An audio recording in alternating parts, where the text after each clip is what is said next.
سلام، امروز میخوایم با هم دیگه فراید رایس درست کنیم. خب من مواد لازم رو اینجا گذاشتم. نخود فرنگی، هویج خورد شده، سس سویا، پیاز هم خورد کنم.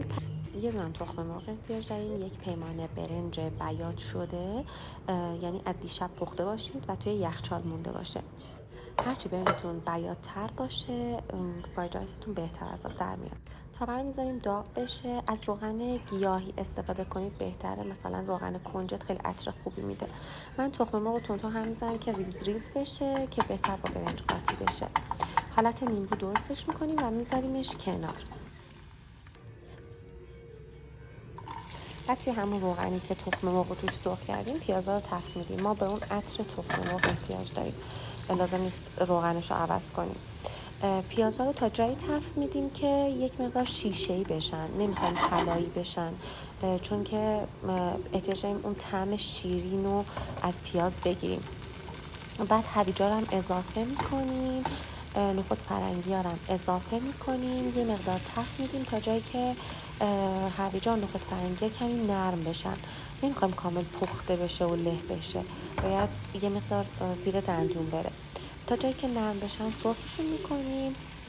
سعی کنید زیاد همشون بزنید که همه طرفشون یک دست سرخ بشه. چند دقیقه که تفت دادید میتونید یکی از نخود فرنگی رو با قاشقتون له کنید، ببینید توش نرم شده یا نه. اگه نرم شده باشه یعنی تفت دادنتون کافیه و میتونید برنج رو اضافه کنید.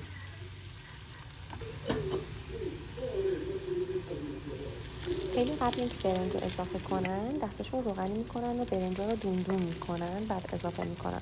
ولی خب من برنجم خیلی زیاد چفته نبود و اینکه چون روغن یکم بیشتر ریخته بودم برای سرخ کردن سبزیجات، توی همین تابه با سر کتکی تونستم از هم بازشون کنم. هیچ برنجی نباید گوله بمونه، باید همه برنج از هم دیگه کاملا باز شن.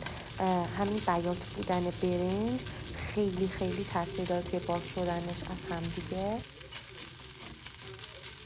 تا همه جای برنج خوب سرخ بشه. من حدود 4-5 دقیقه سرخ کردم برنج رو. الان به صحبت نمی کنم تا شما خیلی کامل بتونید به صدای گیریز سرخ شدن برنج گوش بدید.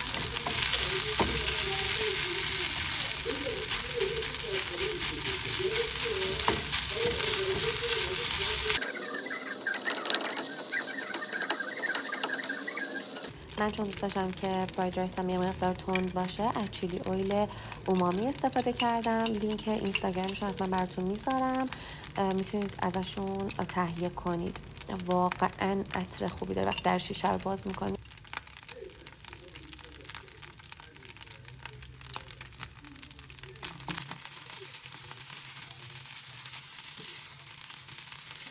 خب بعد اینکه 5-6 دقیقه قشنگ سرخ کردیم برنجا رو، سویا سسمون رو اضافه میکنیم. سویا سس من خیلی غلیظه، من یک قاشق و نیم استفاده میکنم.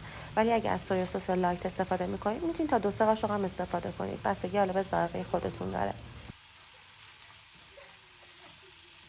خوب هم میزنیم تا همه مواد به سویا سس آغشته بشه. یه مقدار میذاریم که باز سرخ بشه تا این خیسی و مرطوبی سویا سس ازش گرفته بشه. بعد دیگه آماده است. حالا تخم مرغایی که از قبل سرخ کرده بودیم و گذاشته بودیم کنار رو به موادمون اضافه میکنیم. کامل هم میزنیم که با برنج مخلوط بشه. بعد دیگه میتونیم از روی گاز برش داریم. من بهتون پیشنهاد میکنم که حتما توی بشقاب توکو یا توی کاسه بریزید و سروش کنید که داغ بمونه.